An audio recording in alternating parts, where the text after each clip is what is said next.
are the Jaguars built for a Super Bowl run? Here's what I'm going to say about this. The Jaguars have showed us they are so volatile. But when you play in a day where you have 250 plus passing yards, 100 plus rushing yards, and no turnovers like they just had against the Titans, say if you can do that 4 games in a row, you got a shot to beat anybody. And if Calvin Ridley can stay hot like he did. Like this was the blueprint for the best way the Texans can. Or I said the Texans. I'm mixing up teams now in the South over here.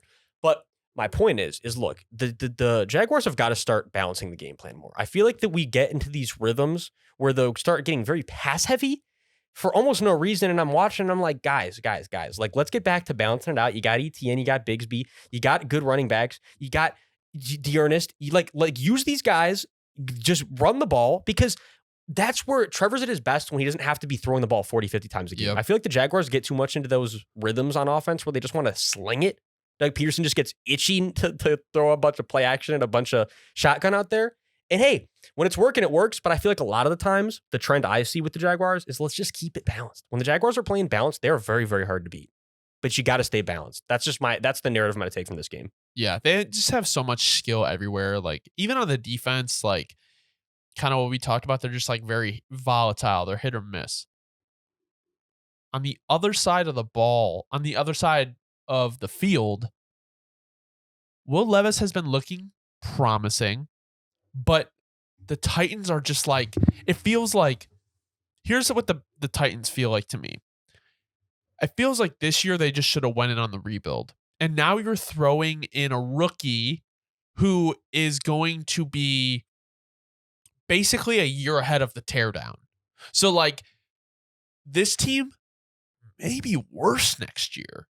So it's like, why would you I don't know. I just think it may have almost been beneficial for Tannehill to finish the year out.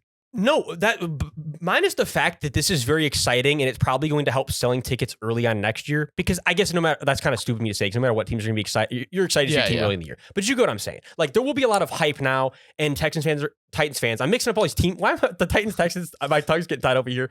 Look, yeah, Titans fans are going to be very excited next year. Whereas I don't think you'd have that same excitement. It'd be very like teeth chattering, like, I'm so scared to see Levis. Like, where it's like, now you're like, all right, I've got confidence to go see Levis. I'm excited to go see Levis. At least you got that going for you. But I'll be the one to raise the question, right? We were saying it when it happened, but I'll re-raise the question. Signing D-Hop. Minus the fact that, look, you gave your young guys, I'm sure, a security blanket. Yeah. From his perspective, I guess it still does not really make much sense other than he just was only chasing the bag. Like, I think that, guess, how long was the contract? That's why I have 2 years. So I'll say, because you got him for another year after this year.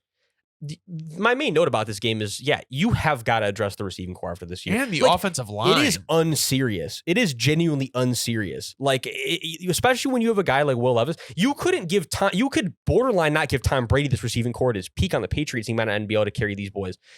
With Will Levis this young in his career, you got to give him some other options. And he looks very good with these options. That's why I'm saying it's like almost like I feel bad.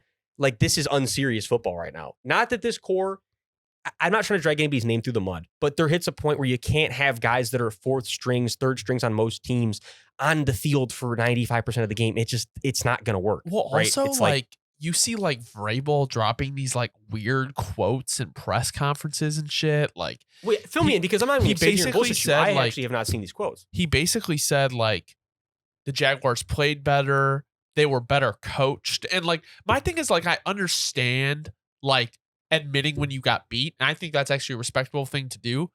But I would never admit to the other team being better coached. Like, that is weird. Here's my thing. I think it is, but almost got to ask yourself, I don't think he's talking about his coaching. I think he's basically saying to the ownership calling group, it out. Like, these position group coaches, no, man. Like, I know. Like, you know what I mean? Okay. And this has been just talked about very, very, like, lightly, and it's all rumors. But, like, with Bill Belichick, like, being probably on the move after this year, I mean, there's a chance there's an opening in New England. And, like, Vrabel played football there. Like, he may want to go to New England. I mean, are you kidding? I'm saying, like, in the sense of, if you gave him the option, like, yeah, I'm sure he's very happy with everything he's built in Tennessee. Tennessee. He's actually done a fantastic job over there. But then on the other hand, I mean, you'd be lying to say he wouldn't consider the damn thing. No. I don't know anything about his internal morals and how he feels about Tennessee. All I'm saying is you'd be crazy to think he wouldn't consider it.